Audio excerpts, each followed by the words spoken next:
Yo, shout out guys. Shout out sa nanggugas ng plato dyan. Subukan natin tong isang panibagong instrumento. Anti-feedback. Try natin sa natin kung paano natin ikabit. Wala kasi instruction. So, abangan sa sunod na mga video. Tayong binili ngayon from Jakarta, Indonesia. Nakita ko to sa online, anti-feedback. So papa-review natin to kay ano pangalan ng channel mo? FPC Mini Sound. Papagawa ko sa kanya to para makita natin kung anong kalalabasan. Para yung microphone pag tinapat kasi doon sa speaker, di ba nagkakaroon ng feedback. So pag kinapit to, based dito sa description, Hindi na magpi-feedback. So, yun yung gagawin mo ngayon. Kaya ito, sa'yo na muna. Saka na lang kukuhanin kapag napagana mo na. Anti-noisy, ganon.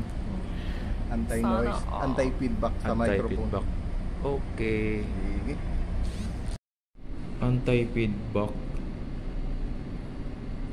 So, kailangan pa siyang i-install sa amplifier. Kasi nakalagay dito.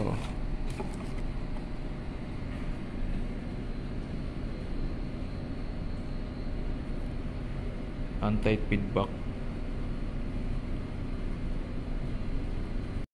So shoutout nga pala dyan guys kay Jackpil TV dyan sa kanyang bagong instrumento na anti-noisy. Ayan sir, pag-aralan natin ng walang instruction kasi kung paano siya i-install. So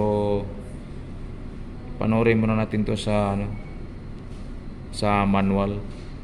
So shout out dyan guys kay Jackpil TV. Abangan ang pinaka nito buong video.